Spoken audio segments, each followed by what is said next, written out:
UNTV News and Rescue.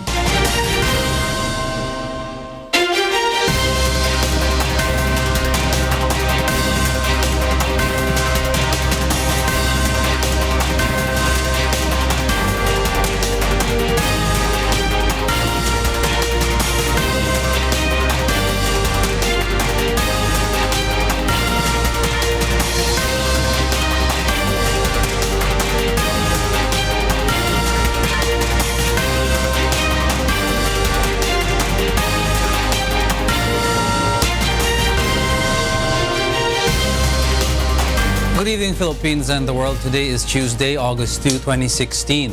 Join us in the next hour as we deliver today's top stories around the globe. I'm Angelo Castro III. We are here to give you carefully gathered stories, assuring you of accurate, truthful, and balanced newscasts. I am Berlin Basingan, sitting in for Gerry Alcantara. We are also seen in 1,360 satellite monitoring centers nationwide and via live streaming worldwide through www.untvweb.com. And this is Y News. Here are the headlines. Albuera Leyte Mayor Ronaldo Espinosa surrenders to PNP Chief Ronald De La Rosa. His son Kerwin is also urged to surrender. NAPOCOM is set to issue its decision on the administrative complaint against PNP generals who were accused of being involved in illegal drug operations. Suspect in the Manila road rage, Von Tanto, failed to submit his counter affidavit on the case filed against him. And dengue patients crowd hospitals in Benguet. First in the news, Albuera Leyte Mayor Ronaldo Espinosa surrendered to Philippine National Police Chief Police Director General Ronald De La Rosa this morning. This after President Rodrigo Duterte gave an ultimatum for their immediate arrest. President Duterte issued a shoot-on-sight order for Espinosa for allegedly protecting his son Kerwin, who is reportedly a drug lord in Visayas. General De La Rosa, however, says that since there is no filed case against the mayor, he will still be allowed to go back to Albuera after promising that he will rid his town of illegal drugs. On the other hand, the manhunt for Kerwin, who has already gone through a series of plastic surgeries to hide his identity, is still at large. After his surrender, Mayor Espinosa was turned over to the Criminal Investigation and Detection Group for the undertaking or waiver. De La Rosa stresses that even if Mayor Espinosa voluntarily surrendered, he will not be given any police protection, but he will be monitored to check if he will deliver his promise of cleansing his town of drugs within 2 months. Meanwhile, the Philippine National Police is urging Kerwin Espinosa, son of Albuera Mayor Rolando Espinosa, to surrender. Bernard Dadis will tell us why. The Philippine National Police Regional Office 8 and its intelligence network continues to conduct manhunt operations against Albuera Mayor Rolando Espinosa's son, Kerwin Espinosa. Police Senior Inspector Jensen Enciso of the Leyte Provincial PNP says President Rodrigo Duterte has ordered shoot-on-sight against the Espinosa father and son, but is giving the younger Espinosa a chance to surrender as his father did. The PNP assures that once Kerwin voluntarily and peacefully surrenders himself, he will be protected and placed safely under police custody. Nga shoot to kill, parang waray na means and ways nga mapapakukuhaong good. So ito all effort igahatag naton. Like kung kinahanglan pahiya tukhangon or hangyoon ay istoryahan hin maupay nga po nga procedure nga bagadiri waray na resistance kung mahihimo. Enciso says they are pleased that Mayor Espinosa surrendered to PNP Chief Director General Ronald Bato de la Rosa. Nevertheless, the PNP will continue its monitoring on illegal drug operations in Albuera because of reports that other drug pushers and users in their watch list are still operating in the area. The PNP is calling on residents of Eastern Visayas to report to authorities should they have a lead on the whereabouts of the young Espinosa. Open kami pag-akseptar hin mga impormasyon. May ada kita mga 24/7 na complaint center sa aton mga police stations. Iton confidentiality, iton ira informasyon, masisigurado namon. So para mas maging madali, mas maupay kung kami nga kapulisan, together with iton community, with stakeholders, magkakaadahin kooperasyon. Meanwhile, authorities have seized about 2 million pesos worth of shabu during the raid held against the staff of Mayor Espinosa. Aside from confiscated firearms, ammunitions, drug paraphernalias, and cash. Bernard Danis, UNTV News and Rescue. 3 of the 5 PNP generals implicated by President Rodrigo Duterte as protectors of drug syndicates submitted their counter affidavits today. Joyce Balancho will tell us why. Police Chief Superintendent Edgardo Thio went to the National Police Commission or NAPOLCOM today to submit his 41-page counter affidavit. This comes after NAPOLCOM had given him and Police Director Joel Pagdilao until today to answer the administrative complaint for serious neglect of duty, serious irregularity in their performance of duty, and conduct unbecoming of a police officer. Thio and Pagdilao were among the 5 generals named by President Rodrigo Duterte during the Philippine Air Force anniversary as alleged protectors of drug syndicates. Thio in his counter affidavit stresses that the allegations hurled against him have no basis. He also detailed his achievements in curbing drug activities when he was still the chief of Quezon City Police. Thio says he wants to meet the president personally to clear his name. Willing po ako mag-report sa ating mahal na presidente, sa aking commander-in-chief. And again, willing po ako to be cross-examined by him na hindi po ako kailanman naging protector ng drug syndicate o ng anuman pong drug lord. Police Director Joel Pagdilao, through his lawyer, also submitted his counter affidavit minutes before NAPOLCOM closed today. However, his counsel refused to divulge the details of the document. We've complied with the notice by filing our counter affidavit today, and let's see the results. Investigating body na lang po ang bahala. NAPOLCOM Vice Chief Attorney Rogelio Casurao clarified that they are only investigating the PNP generals for their possible administrative liabilities. He says that they have looked into their income tax return, statement of assets, liabilities, and net worth or SALN, and even documents pertaining to their properties listed in the Securities and Exchange Commission or SEC. And if there were evidence to prove that the generals were part of the drug operations, they can only impose administrative penalties. Itong mga administrative lapses, these are the only areas we are interested in because our investigation is simply administrative. We cannot go beyond our mandate. In other words, if there is any overt act that would implicate the respondents criminally, that's the job of the Department of Justice and the courts. Casurao also made it clear that they have not yet ordered the filing of formal charges but have gathered evidence against the generals. He adds that they are also eyeing to finish the entire investigation this month. Whatever comes out from it, Casurao says it will be forwarded to the Office of the President for final approval. Joyce Balancho, UNTV News and Rescue, NAPOLCOM. Road rage suspect Von Tanto attended the preliminary investigation at the Department of Justice today. Meanwhile, fellow bikers joined the funeral convoy and cry for justice for Mark Vincent Garalde this morning. Rosalie Cos will tell us why. Biker Mark Vincent Garalde, the victim of the road rage shooting incident in Quiapo, Manila on July 25, has been laid to rest today. From St. Peter Chapel in Quezon City, the funeral convoy passed through Picasal Street where bikers lit candles on the same spot the crime happened. Gusto nilang alalahanin yung kung saan siya nahandusay at nawala ng buhay. So parang symbolic na humingi ng hustisya ang pamilya. According to Mark's mother, they will not accept the suspect's apology and are determined to pursue the case against him. Wala na po akong pakialam. Wala po akong pakialam sa Garalde's fellow bikers joined the funeral convoy and the campaign for justice. Maging vigilant tayo sa pagbantay ng kaso kasi yun naman ay nararapat na ipatupad. We have to learn how to share the road. Hindi naman lalapad itong mga kalsada natin eh.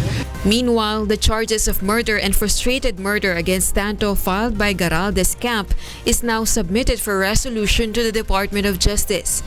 This after Tanto refused to submit a counter affidavit.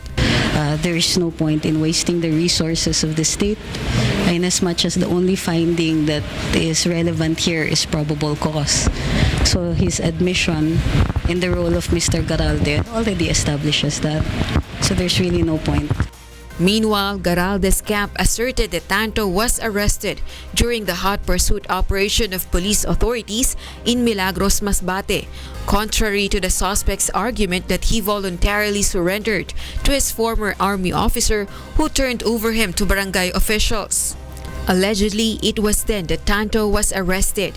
Meanwhile, the Department of Justice sent assistance to family of Vincent Garalde and to Rosel Bondok amounting to 25,000 pesos each. Rosa Licos, UNTV News and Rescue, Manila. The Presidential Electoral Tribunal has issued summons to Vice President Leni Robredo in connection with the election protests filed by her vice presidential race rival Senator Bongbong Marcos. This report will tell us why. The disagreement between Vice President Leni Robredo and her rival during the election, former Senator Bongbong Marcos Jr., continues. The Supreme Court, acting as a Presidential Electoral Tribunal or PET, has issued earlier summons to Robredo requiring her to answer the election protests filed by Marcos. The PET has given the Vice President 10 days to answer the protests. The Tribunal's resolution requiring the issuance of summons on the protestee Maria Leonor G. Robredo with a copy of the protest directs her to file an answer to the protest within 10 days from receipt of the summons. The tribunal has also ordered a precautionary protection order to the Commission on Elections, ordering the poll body to safeguard the ballot boxes and election paraphernalias used during the last polls. It directs the Comelec to, quote, preserve and safeguard the integrity of all the ballot boxes and their contents, including the automated election equipment and records such as the vote counting machines, consolidation and canvas system units, secure digital cards, main and backup, and the other data storage devices in all of the 92,509 clustered precincts used in the May 2016 elections, effective immediately and continuing until further orders from this tribunal. In its June 26 protest, Marcos asked the PET to declare null and void the proclamation of Robredo as vice president and to proclaim him as the winner. Marcos also questioned the results of the elections in Basilan, Maguindanao, and Lanao del Sur. He also asked the court to do a recount on 22 provinces and 5 cities because of the alleged anomalies that happened during the elections in the areas. The camp of Marcos, meanwhile, welcomed the tribunal's resolution. Buti nga lumabas na ngayon, ang tagal na namin hinihintay dahil nung in-announce na originally ng Supreme Court na may ilalabas sila mga 3 weeks ago. Pero hintayin natin kung ano yung magiging sagot ni Madam Vice President. Alamin natin kung ano yung mga sasabihin niya. Alamin din namin kung ano yung mga i-set up niya ng mga depensa at mga counter allegation.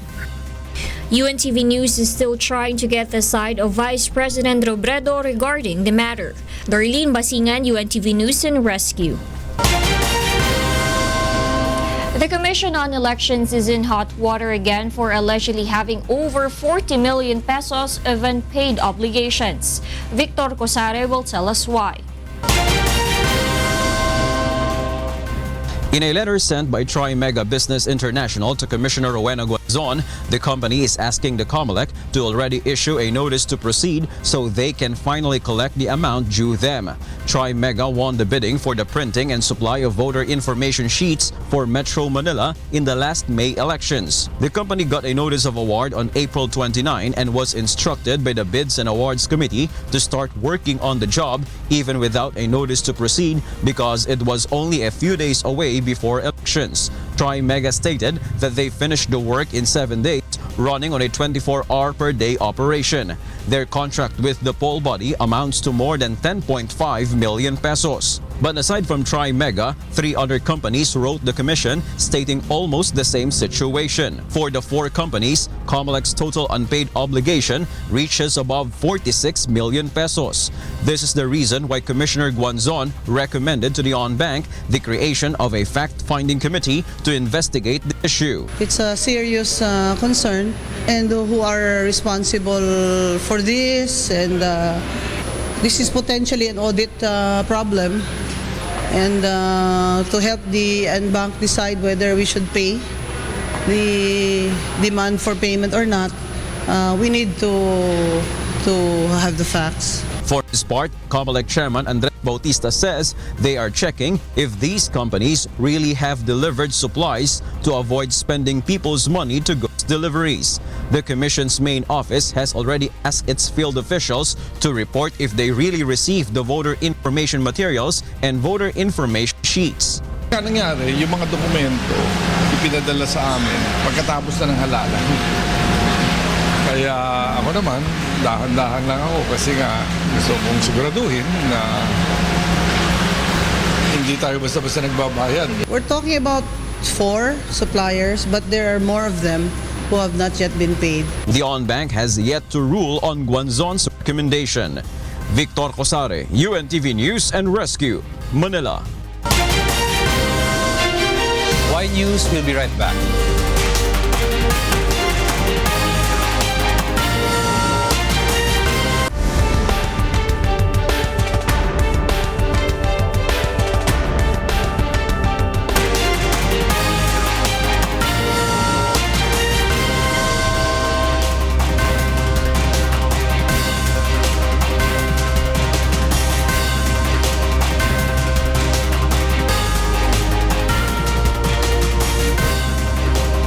President Rodrigo Duterte visited injured soldiers in the AFP Medical Center in Quezon City. Nel Maribuhok will tell us why live. Go ahead, Nel. Diego, at 3:30 in the afternoon, President Rodrigo Duterte arrived here at the AFP Medical Center in Quezon City. He visited more than 60 injured soldiers and asked for their health status. One of the soldiers, Second Lieutenant Jerome Hakuba, who is now totally blind in his right eye due to IED blast injuries during clearing operations, became emotional and hugged the president and gave a snappy salute to the commander-in-chief. The president responded to Hakuba and advised him not to lose hope. Every injured soldier got a chance to face and talk to the president. After the patients, President Duterte is now with about 500 active soldiers in attendance. In his speech, he promised to attend their needs, particularly in the hospital.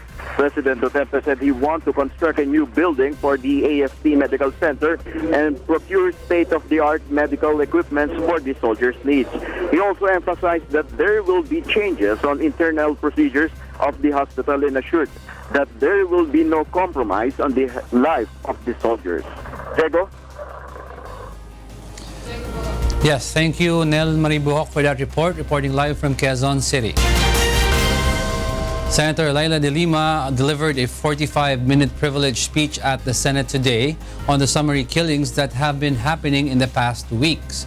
De Lima also says she was dismayed by malicious videos uploaded in social media involving her to the proliferation of illegal drugs inside the new Bilibid prisons. In so many ways, and in all sense of the phrase, the President's men have stood up the world on its head. It is time to put the world back on its feet. Binaligtad na po nila lahat ng kwento tungkol sa maganda nating nagawa sa DOJ ni wala pa palang investigasyon. De Lima claims that she was the first DOJ chief who had the courage to start the cleanup in the NBP. The senator also says that while she supports the government's campaign against illegal drugs, she will not condone killings and will continue the investigation on the summary killings so the Senate can create a law regarding this. De Lima believes that this undertaking should be supported by the administration. If this administration is sincerely concerned about the spate of killings of suspected criminals, as it pronounced once before the media, then it should welcome the Senate inquiry.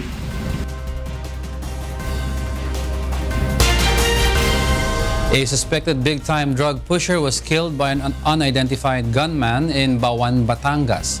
Joyce Balancho will tell us why. A suspected big-time drug pusher was declared dead on arrival at the hospital in Banawan, Batangas after being gunned down along Don Quintin Castillo Street in Barangay Poblacion at 9 o'clock this morning. The victim was identified as Reggie Tortosa. Recently lang po natin ito na find out. At itong araw po ito yung nag-ano ngayon na medyo malaking drug pusher. At yung mga dati nating nahuli, ay kilala nila ito, tumanakakulong natin dito. Based on initial investigation, the victim was riding his motorcycle when he was shot by the suspect who was wearing bonnet. The victim sustained multiple gunshot wounds on his body. Police said they are studying the possibility of his alleged involvement in drug operations. Hindi nga po siya nagbibigay ng malaitan, yung kanya po ay malakayan. Kilala niyo po talaga siya na talagang mas ulak talaga? Opo. Ako, sa kanya po ako nakuha din po. Siya po nagbibigay sa akin. Investigation on the crime continues. Joyce Balancho, UNTV News and Rescue. Lawmakers express different views on federalism as the lower house conducts lectures on its basic principles. Grace Casin will tell us why.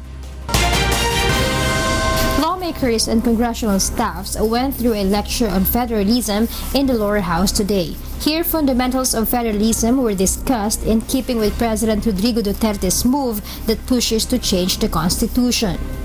It's not to give recommendation, but to give members of Congress as well as the staff and the general public more information about the federalism.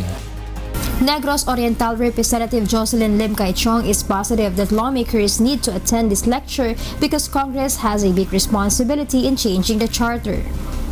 Malaking challenge ito sa lahat ng mga kongresista na representatives because we will have different views. Ngayon lang, if you listen to the lectures, the forum, medyo madugo, no? It's very, very complicated. But for the group of legitimate 8, Congress should not fast-track the proposed federalism. They pointed out that based on the survey of Pulse Asia, 44% of Filipinos are not in favor of changing the charter. They said Congress should inform the people first on the importance of federalism. Lalong lalaki itong percentage na to na aayaw sa Chacha kung ipagpipilitang i-railroad ng kongresong ito sa pamamagitan ng Constitutional Commission. Meanwhile, House Speaker Pantalon Alvarez said he hopes that President Rodrigo Duterte can issue an executive order this month for the creation of Constitutional Commission. The draft of the committee will be submitted to Congress, who will then convene as Constitutional Assembly for further deliberation and debate. Grace Casin, UNTV News and Rescue, House of Representatives. International Airport Corporation needs 15 billion pesos for the construction of additional terminals and runways. Rosalie Cos tells us why. What was once a part of one of the largest military bases of the United States Air Force is today's Clark International Airport in Pampanga. Clark Airport is more spacious as compared with Ninoy Aquino International Airport. Its aviation complex is 2,367 hectares wide, while NAIA has only 500 hectares. One of the measures that President Rodrigo Duterte wants to implement in order to solve flight delays, airport congestion and air traffic problems in NAIA is to designate additional domestic and international flights to Clark. The Clark Airport can be utilized to shift some operations of our domestic and international airlines. Moreover, a one-stop shop will be established within the civil aviation complex for the benefit of the overseas Filipinos. According to the President and Chief Executive Officer of CIAC, Attorney Thio III, they will be needing about 15 billion pesos budget in order to create additional terminals and a second runway at Clark Airport. For the new terminal, 15 billion po yan. 15 billion? Opo. And that will increase, kasi now 4 million passengers kami. That will increase the total capacity to around 16 million. Madadagdagan yung mga parking at saka yung boarding. And then, may sasagawa na rin po yung second runway. Tanwatco added that if President Duterte will be granted emergency powers, the construction of new terminals would be fast-tracked. And once the proposed railway project that is seen to connect Southern Luzon, Metro Manila, and Northern Luzon pushes through it, would greatly help ease the worsening traffic situation in Metro Manila. Makikita na ng airline yung buong picture na ang Clark may access sa North, may access rin dito sa Manila. Rosa Licoz, UNTV News and Rescue. More than 200 calls were immediately addressed as the operation of Hotline 8888 begins. Joe Anano will tell us why. As of 11:59 last night, more than 400 calls were received by the government's hotline number 8888. Of this number, more than 200 calls were immediately processed and received corresponding response from the concerned agencies, while the rest are still being coordinated with other offices. Based on the monitoring of the Civil Service Commission, the agency that handles Hotline 8888, they have received a total of 149 complaints and almost 70 calls requesting for assistance, 32 queries, and the rest were suggestions. Sa local government units, mabagal daw yung mga proseso sa pag-issue ng mga permits and licenses. Mga around 14% dyan ng mga total calls. Meron ding mga tumawag dahil doon sa ineffectiveness naman daw ng ilang barangay officials. Aside from the slow processing of permits, licenses, most of the complaints brought to the hotline's attention were about inefficient public officials. The local government unit offices got the highest number of complaints with 35 calls, or equivalent to 14%, followed by the Social Security System or SSS concerning slow processing of pensions and loans. The Land Transportation Office was also among the national offices being complained to the hotline because of slow processing of licenses and non-release of license card. The government again assures the public that they will immediately address all the concerns and complaints that they will receive. Aside from complaints, the government also encouraged the public to report to Hotline 8888 all government agencies that they want to thank and commend because of their good services. Meanwhile, like the emergency 911, the government also warned against prank callers to Hotline 8888. There is a criminal offense involved here. In criminal offense then if prank calls will be made here. The Commission also reminds the public that calls with Hotline 8888 is free of charge using their landline number, but charges will be made if they will use their mobile phones. Meanwhile, the Department of the Interior and Local Government considers the first day operation of Emergency 911 a success. This after the emergency hotline got more than 33,000 calls on its day one, equivalent to more than 100,000% increase compared to former emergency hotline number 117. Joan Nano, UNTV News and Rescue, Quezon City.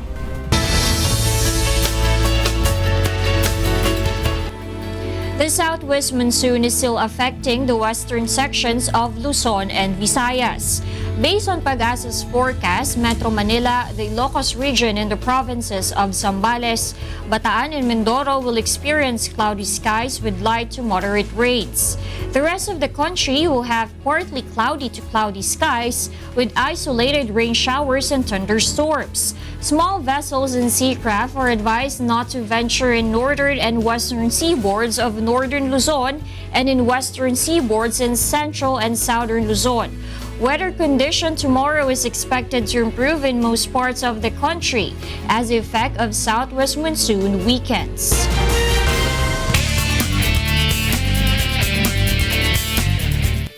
Motorists going to Quezon City from Pasay or Makati should just take alternate routes instead of taking the northbound lane of EDSA. Victor Cosare is at EDSA Bansalangin to tell us why live. Go ahead, Victor. Berlin, the reason for that is traffic is still heavy from Magallanes to Ortigas, that is on the northbound side of EDSA, because of the volume of vehicles passing along those areas. Meanwhile, let's take a look at the traffic situation on the other parts of EDSA. Here in EDSA Bansalangin, traffic is light along the southbound lane except the area approaching a U-turn slot in front of a big mall. On the northbound side, traffic is slow moving approaching Muñoz because of the traffic light and also due to the volume of vehicles in the area. Still on the southbound side of EDSA, light to moderate traffic prevails from Timog to Guadalupe. The situation worsens when they reach Pasay Road to Taft Avenue. Also, traffic is still slow moving along the northbound side of EDSA from Santolan to Cubao. People must have to keep their cool to avoid any untoward incidents while on the road. Commonwealth Avenue is a different story because traffic is light there except when they are approaching the Tandang Sora area. On the other hand, most parts of Quezon Avenue is not a good sight because moderate to heavy traffic can be experienced there. The situation extends up to España. Ortigas is not a different story because the whole stretch is experiencing moderate to heavy traffic up to this moment. Going south through the C5 road might also extend your expected travel time because slow traffic flow is still being experienced in the area. And that's the latest traffic situation. Back to you, Darlene.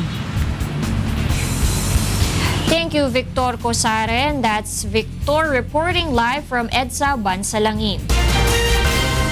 Y News will be right back.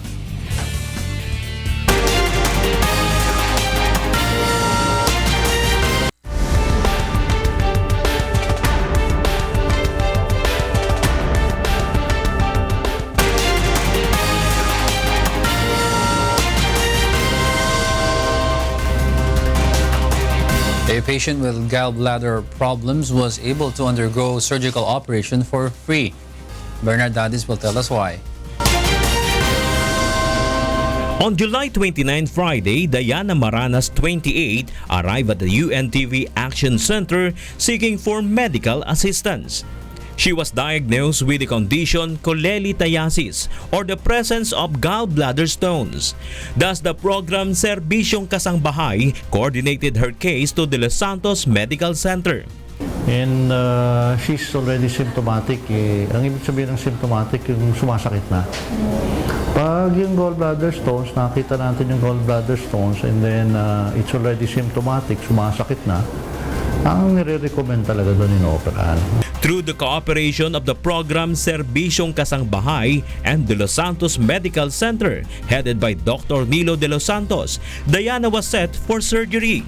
Papasalamat ako sa UNTV tsaka sa Serbisyong Kasambahay na pinangungunahan ni Kuya Daniel at tsaka sa De Los Santos Medical Center dahil nakatulong po silang ng malaki sa akin para maoperahan ako.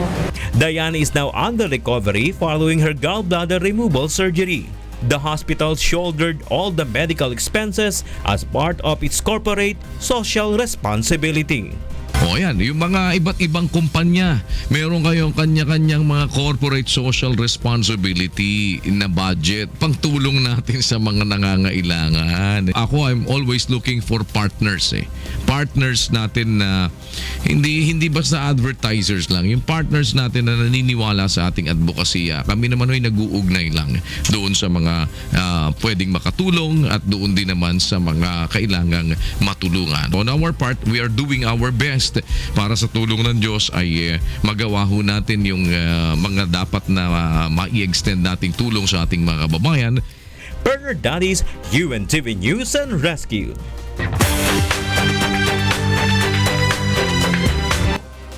Peru investigates a possible case of police killing dozens of people. Meanwhile, Bolivia's anti-drug trafficking force confiscates more than 7 tons of cocaine destined for the United States via Honduras. Nunez will tell us why. In Peru, a source said on Monday prosecutors are investigating whether a group of police extrajudicially killed 27 people in a scheme to earn promotions and rewards from superiors by appearing to stop dangerous criminals. The inquiry was opened earlier this year after the Interior Ministry sent public prosecutors a report on the potential criminal ring that involves dozens of police officers in killings between 2012 and 2015. Prosecutors suspect the officers ordered uncovered informants to set up kidnapping and robberies with suspected criminals in order to catch and kill them under the pretense of legitimate uses of force. In Bolivia, Bolivia's Minister of Government announced that the Special Force of Fighting Against Narco-Trafficking FELCN seized more than 7.5 tons of cocaine chlorohydrate mixed with mineral ulexide, valued at more than $350 million, that was destined for the United States. The operation was named Ulexita for the type of mineral that was mixed with the drug. The investigation also found ties through an operating license to an import and export company called Robobrasbol. Officials also seized 2 vehicles, including a Volvo tractor truck and a Toyota truck. In Malaysia, Malaysia's Prime Minister Najib Razak called on Indonesia and the Philippines to coordinate their efforts to tackle piracy in the region.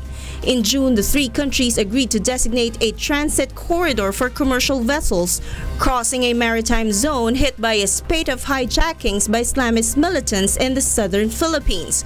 On a visit to Jakarta on Monday, Prime Minister Razak said a high level of coordination and cooperation was needed to tackle the problem. Nearly 20 Indonesian and Malaysian tugboat crew have been kidnapped by Abu Sayyaf militants this year, with Jakarta airing fears that the problem could reach levels seen off the coast of Somalia. Razak's meeting with Indonesian President Joko Widodo was part of an annual consultation between the 2 countries. Ann Nunez, UNTV News and Rescue. A batch of overseas Filipino workers stranded in Saudi Arabia has become the first beneficiaries of financial aid by the Philippine government. Marge Navarro will tell us why. About 372 stranded Filipino workers from Mohammed Al Mujil Group or MMG in Dammam, Saudi Arabia have been included in the first batch of beneficiaries of the Philippine government's financial aid. This is part of the financial assistance program promised by Labor Secretary Silvestre Bello III during his visit in the country on July 22. Each of these workers received 20,000 pesos while their families in the Philippines will be receiving 6,000 each. Kaya kami dahil maganda yung naging takbo ng pamamahagi ng tulong pinansyal na galing sa OWA. At present, there are still about 1,000 MMG Filipino workers who have not yet received financial assistance. Meanwhile, although the workers are happy with the aid from the government, some of them wish for the faster processing of their repatriation. Sa tagal na namin sa kampo na nakatambay, yung mga nag-aantay ng repatriation na batch 171, ang iba dyan nagkakasakit na, yung iba halos gusto na sumuko, pero umaasa pa rin sila na sila ay mapapauwi. On the other hand, stranded workers from other companies who still have not received financial aid appeal to the government. Ang hiling po namin, sana po ay mapadali po nila yung proseso ng pagbibigay po ng suportang pinansyal sa amin, kasi po para pambayad na rin po namin sa mga tindahang pinagkakautangan namin.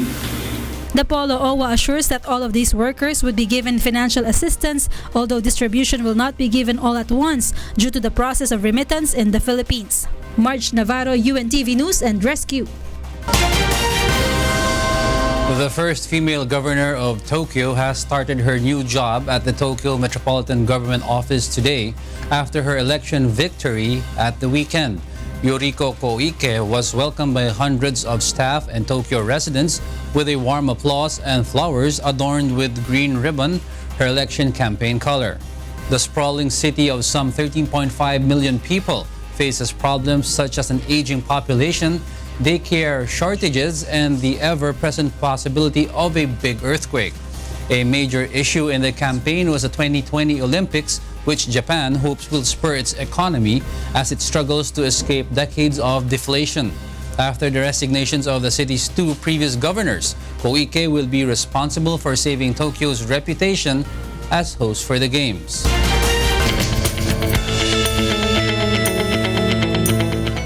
The World Health Organization has cleared Zika virus scare among athletes and spectators in the Rio 2016 Olympics. Roland Lahara will tell us why. After reports of Zika virus outbreak in South America, the World Health Organization has assured that the virus strain would not affect the conduct of the Rio Olympic Games. For women who are not pregnant, for men who are not planning on a pregnancy, Zika is not a threat. This was the assurance of WHO spokesperson Nick Alexander to the Rio Olympics delegates, especially women who are not pregnant, as well as single men with no plans of getting married anytime soon. Alexander adds that the Aedes aegypti, or commonly known as yellow fever mosquitoes, are also carriers of dengue, yellow fever, and chikungunya virus. Brazil has been hardest hit by the disease outbreak, and many physicians, competitors, and potential visitors have expressed fears the Olympic could serve as a catalyst in spreading the virus globally. In addition, one of the main reasons for slack in ticket sales and withdrawal of several athletes in the Olympics is the threat of Zika virus. Nick Alexander added that although the Zika virus is not that much dangerous for Olympic delegates and spectators, everyone must observe proper hygiene to avoid infection. Roland Lahara, UNTV News and Rescue, Rio de Janeiro, Brazil. Dengue patients crowd hospitals in Benguet that prompted the local government to put up makeshift tents for other patients. Joanna will tell us why. About 580 dengue patients are now confined at Benguet General Hospital from January to July this year. According to Dr. Maria Imelda Ulep, Chief of Hospital 3 of Benguet General Hospital, the hospital has a capacity of 250 beds only. Dahil sa marami tayong natatanggap na pasyente, dahil sa dengue at doon naman sa main building natin punong-puno na po. Kaya tayo po ay humingi ng tulong sa Red Cross para po maitayo itong field tent na ito. Thus, field tents were put up in a gymnasium in La Trinidad with the help of the local government of Benguet and the Philippine Red Cross. They also established basic healthcare units and dengue fast lanes. Dr. Ulep says the tents can accommodate 60 to 100 patients. So far, only 13 patients are confined inside the field tent. 10 of them are under observation. Bali 50-50 yung baba ng platelet ko since last Tuesday, last week.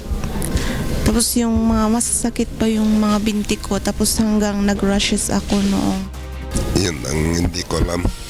Umaga ng linggo, parang sumasakit ang ulo ko. Alas 6 ng hapon na, gabi na yun, nawala akong ganang kumain. Based on data from Provincial Health Office, there are a total of 3,488 dengue cases in Cordillera Administrative Region or CAR. The highest number recorded is in Benguet with 1,493, followed by Baguio City with 1,199 cases. For this reason, DOH Benguet is continuously encouraging the public to wear long sleeves, use mosquito nets, and apply insect repellent and observe measures to prevent dengue infection. Joan Nano, UNTV News and Rescue.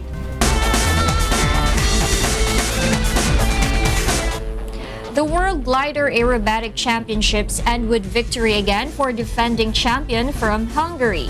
Meanwhile, Indian wrestler Narsingh Yadav awaits ruling whether he has been granted an Olympics lifeline. Aaron Romero tells us why. Richard Branson's space company, Virgin Galactic, has been granted an operating license to fly its passenger rocket ship with the world's first paying space tourists aboard once final safety tests are completed. The Federal Aviation Administration, or FAA, said the unprecedented license covers all operations of Virgin Galactic's 6-passenger, 2-pilot Spaceship Two vehicle, including commercial passenger service. The company has not yet announced a date for the start of passenger flights, but is selling tickets for a ride aboard Spaceship Two at $250,000 a seat. Commercial service is not. In tennis, fifth seed Simona Halep of Romania took advantage of an error-prone display by American Madison Keys to claim her 14th WTA title with a 7-6, 6-3 victory in the Rogers Cup final in Montreal. Halep, 24, won an erratic opening set and never looked back, winning the first 6 points of the second set on her way to a third WTA title this year. Towards his road to Rio, India's Narsingh Yadav was exonerated of doping charges after an Indian anti-doping disciplinary panel ruled that there was no fault or negligence on the part of the wrestler, and he was a victim of sabotage. Yadav's tested positive for a banned steroid last month. Men's freestyle wrestling starts in Rio from August 19th, which the Wrestling Federation of India, or WFI, said gives ample time for the wrestler to be reinstated. Meanwhile, Hungarian pilot Ferenc Toth has successfully defended his World Glider Aerobatic Championships, giving him a third gold medal. Hungary also won the team competition. 20 of the world's best glider aerobatics pilots competed at Matko Airport in Hungary. His compatriot and runner-up Janos Zilagi won 2. Jerzy Makula of Poland was third overall. Each round comprised a 3-minute aerobatic routine flown within a 1-kilometer cube above the airport. At speeds up to 250 kilometers per hour, pilots flew known and free programs plus unknown programs. France took second place in the team competition with Germany third. Aaron Romero, UNTV News and Rescue, New York.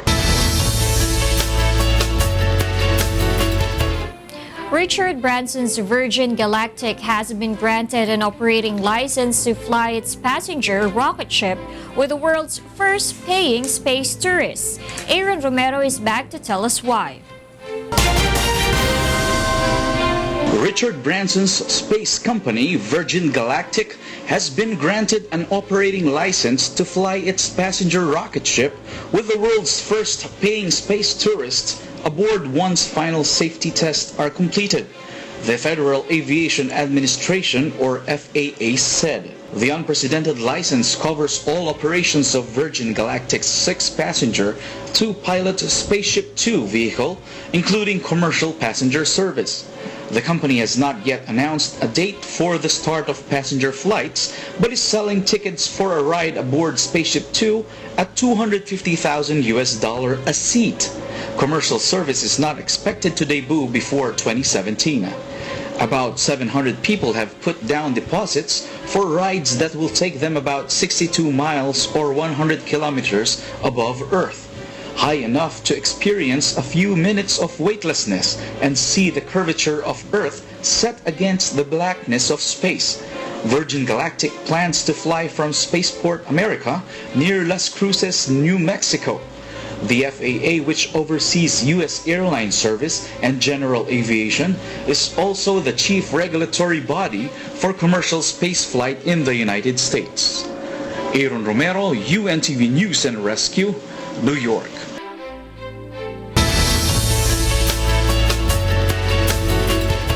Toy maker Lego presents a massive model of Rio de Janeiro ahead of the Olympic Games opening.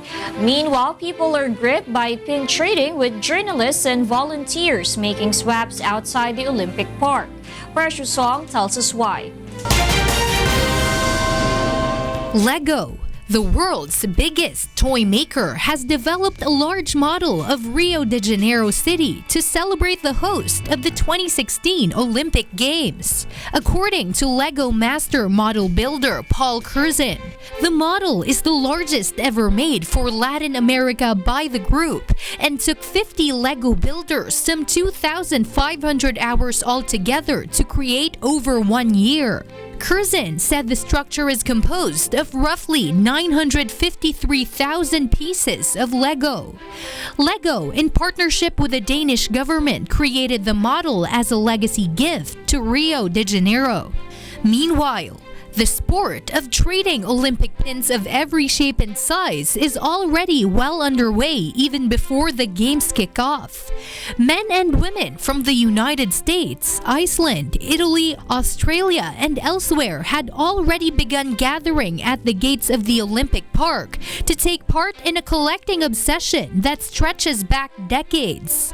First of all, it started probably more than 100 years ago when the athletes came and exchanged pins with each other as a gesture of friendship.